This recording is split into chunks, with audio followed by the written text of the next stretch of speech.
ኣብ ዲሞክራሲያዊት ሪፓብሊክ ኮንጎ ኣስጋኢ ብዝኾነ መልክዕ ዝላባዕ ዘሎ ሕማም ኢቦላ ናብ ኢትዮጵያ ሓዊሱ ናብ 10 ሃገራት ኣፍሪቃ ክዝርጋሕ ዝኽእል ሓደጋ ከም ዝኾነ ማእከል ምቁፅጻርን ምክልኻልን ሕማማት ኣፍሪቃ ወይ ኣፍሪካ CDC ኣጠንቂቑ። ሓላፊ ኣፍሪካ CDC ጂን ካሲያ ኣብ ዝሃቦ መግለጺ ንኢትዮጵያ፣ ሩዋንዳ፣ ኬንያ፣ ታንዛንያ፣ አንጎላ፣ ቡሩንዲ፣ ሪፓብሊክ ማእከላይ ኣፍሪቃ፣ ሪፓብሊክ ኮንጎ፣ ደቡብ ሱዳንን ዛምቢያን ካብተን ለበዳ ኢቦላ ክሰግረን ዝኽእላ ሃገራት ኣብ ሓደጋ ዘለዋ ሃገራት እየን ክብል ገሊጽወን። እቲ ናይ ኣህጉር ኣፍሪቃ በዓል ስልጣን ኣብ መግለጺኡ ኣብዚ እዋን እዚ ዝረአ ዘሎ ለበዳ ኢቦላ ካብቲ ቅድሚ 10 ዓመት ዘጋጠመ ለበዳ ኢቦላ ዝኸፍአን ዝሰፍሐን ክብል ገሊጽዎ። እቲ ናይ ኣፍሪቃ በዓል ስልጣን ጥዕና ነዚ መግለጺ ዝሃበ ኣብ ካምፓላ ርእሰ ከተማ ኡጋንዳ ምስ ጋዜጠኛታት ኣብ ዝገበሮ ርክብ ኮይኑ ክሳብ ሕጂ ኣስታት 200 ሰባት ብሰንኪ ለበዳ ኢቦላ ህይወቶም ሲኢኖም ከም ዘለዉ ክገልጽ እንከሎ ምስ ፍሕፋሕ ለበዳ ኢቦላ ኣብ ኮንጎ ድማ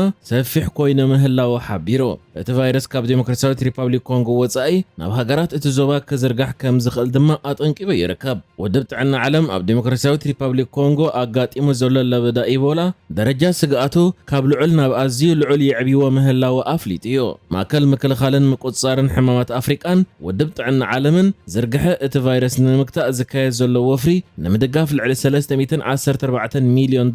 ሕቶ ኣቕሪቦም ምህላው እውን ኣፍሊጦም ኣለዉ። እቲ ዝበዝሐ ገንዘብ ኣብ ኮንጎን ኡጋንዳን ንሕክምና ምርመራ ምክልኻልን ዝውዕል ክኸውን እንከሎ $54 ሚልዮን ድማ ኣብ ሓደጋ ንዝርከባ ሃገራት ክዕደል እዩ። ብተወሳኺ እቲ ገንዘብ ሃገራዊ ስርዓታት ምክልኻልን ምቁፅጻርን ሕማማት ንምዕባል ኣብ መንጎ ሃገራት እቲ ዞባ ዘሎ ስግረ ዶባዊ ምትሕብባር ንምሕያል ኣብ ክታበት ዝግበር ምርምር ንምቕልጣፍ ተወሳኺ ክኢላታት ንምውፋር መጠን ምትሕልላፍ እቲ ሕማም ካብ ሰብ ናብ ሰብ ከይወሰኸ እኹል ድልውነት ሓደጋ ንምርግጋጽ ዝውዕል እዩ ተባሂሉ። ኣብ ዲሞክራሲያዊት ሪፓብሊክ ኮንጎ ኢቦላ ደጊሙ ክላባዕ ካብ ዝጅምር ንድሓር ቁፅሪ በቲ ሕማም ዝተለኽፉ እንዳወሰኸ እዩ ዝመጽእ ዘሎ። እዚ ሕማም ኣብ ሰሜናውን ደቡባውን ዞባታት እቲ ሃገር ብሰፊሑ ዝረአ ኮይኑ ውድብ ጥዕና ዓለም ክሳብ ሕጂ 750 ሰባት በቲ ሕማም ከም ዝተለኽፉን ከባቢ 200 ድማ በቲ ሕማም ከም ዝሞቱ ከም ዝግመት ገሊጹ እዩ ዘሎ። ኣብ ዲሞክራሲያዊት ሪፓብሊክ ኮንጎ ጥራይ ብውሕዱ 82 ሰባት ብሕማም ኢቦላ ህይወቶም ሲኢኖም ከም ዘለዉ ተረጋጊጹ እዩ። ብሰንበት ድማ ኣብ ኡጋንዳ 3 ሓደሽቲ በቲ ሕማም ዝተለኽፉ ሰባት ከም ዝተረኽቡን እቲ ሕማም ናብቲ ሃገር ካብ ዝኣቱ ንድሓር ጠቕላላ ቁፅሪ በቲ ሕማም ዝተለኽፉ ሰባት ናብ 5 ዛይዱ ምህላው ሚኒስትሪ ጥዕና እቲ ሃገር ኣፍሊጡ እዩ።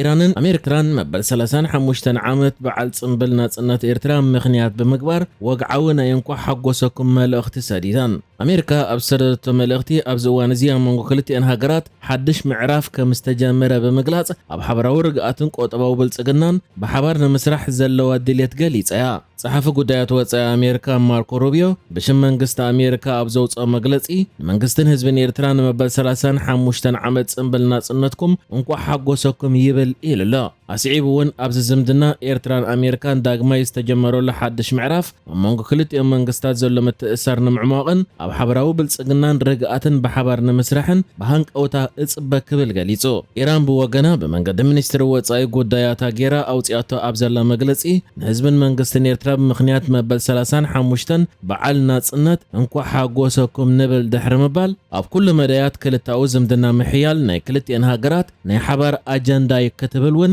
ኣብቲ መንገዲ ሚኒስትሪ ወጻኢ ጉዳያት ጌራ ናብ ኤርትራ ሰይዳቶ ዘላ መልእኽቲ ሓቢራ። እዚ ከምዚ ኢሉ እንከሎ ድማ ኣብ ኣስመራ ኣብ ዝተኻየደ ጽምብል ፕሬዚደንት ኢሳያስ ኣብ ዘስምዖ መደረ ንሕቡራት መንግስታት ኣሜሪካ ኣካይዳን ፖሊስታትን ኣመልኪቱ ነቐፌታ ከቕርብ እንከሎ ንዶናልድ ትራምፕ ዝኽተሎ ዘሎ መንገዲ ብዝምልከት እውን መግለፂ ሂቦ። ኣብቲ መግለፂኡ ምስ ፍሉይነቱን ርዱእ መድረኻዊ ሚዛን ኣሜሪካ ብምባል ናብ ዋሽንግተን ብምትኳር ኣብ መገምገሚ መወከሲታት ርኢኻ መርትዖታት ምውህላል እምበር ነቲ ከቢድን ዝተሓላለኸን ኩነታት ክብል ዝገለጾ ምዕባለታት ህውኽ መደምደምታ ከይሃብካ ብትዕግስቲ ምክትታል ከም ዝሓይሽ ኣመልኪቱ። ንህውኽ ጭርሖ ኢሉ ዝገለጾ ማጋ ወይ ሜክ ኣሜሪካ ግሬት ኣጌን ናይ ትራምፕን ትርጉሙን ንምድህሳስ መፈልፈለ ኣርእስታት ርኢኻ ካብቲ ኢንዱስትሪያዊ ውፅኢት ቴክኖሎጂካዊ ጸብለልትነት ወተሃደራዊ ሓይሊ ክልተ ስሉጥ ዋጋታት ኣብ መቓን ታሪኻዊ ኣመጻጽኣ ኣሜሪካ ኣውራ ኣብ መንጎ ዝሑል ኩናትን ናይ ዝሓለፈ እንኮ ቐጽራዊ መዋእልን ተዳርኢናዮ መጻኢ ኣመትኡ ንምፍላጥ ወይ ምርዳእ እዋናዊ ኣገዳስነት ኣለዎ ኢሉ።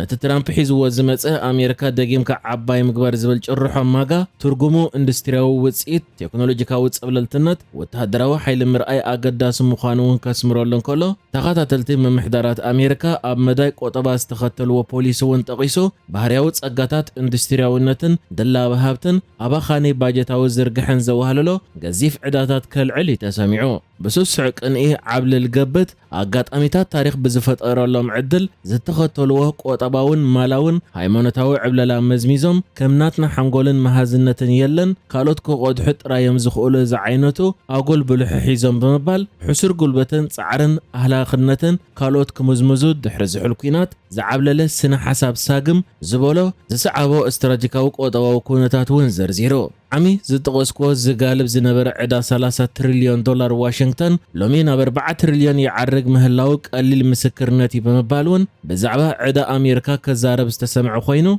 دونالد ترامب جن نتحدجان منقول قالن مأمانو كم أونتا كم زر بمتقاس اتم مفوسي لزخطلو زلت صجانات زرزيرو كسرح يخل دزبل حتى يا غميتو وتهدراو كونتات ملكيتون نتبتدغاغامك نقفه سمع وتهدراو كيدان سمين أتلانتيك وينيتو كالعلن كله فركاش قومنا نيتو كمر اياكي وسطكا مجهر تياتروتات تهديداتن نعشتو نادهاكا نقتلكان بزحن نيكولراو أصوار عنزروتات ويدرونات ويميسايلات رايز لك أيكونن إلو بتوسخي نقوداي فنزويلا بفولي دما نتا أمريكا بمسجار عص فارس كسيسا بفولي سرحج أويانا فردا غريباتو زلا بريزيدنت فنزويلا نبر نيكولاس مادورو عملكيتو كزاربن كله نخوينات إيران حتى أمريكا نجرينلاند كندا مكسيكو كوبان العلو تقوداي بهرياو هابتديو كل دلواديو زناديو سعبين خنتاي كمسل يخل ناي بحق نمردو ازيا صقا مسل زخونه عقل زحتتي خبل غليص هو بزعبا نيكولراو بروجرام ايران كومدما مسؤول بزتحاز زلو ناي امريكا منقسقاسات املكيتو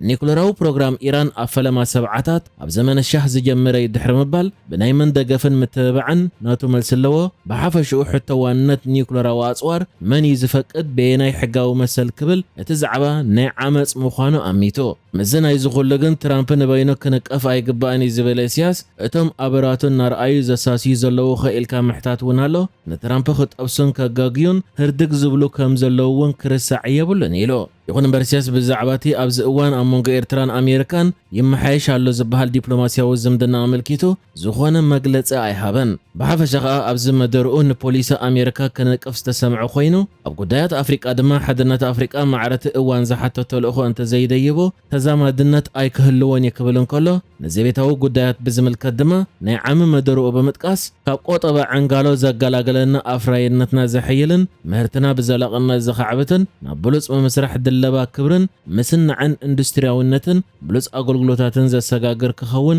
አለው ወክብል ተዛሪቦ نحجز تدالو الزيناتات ازينيرو بكالك سب نرغب سلام نعخم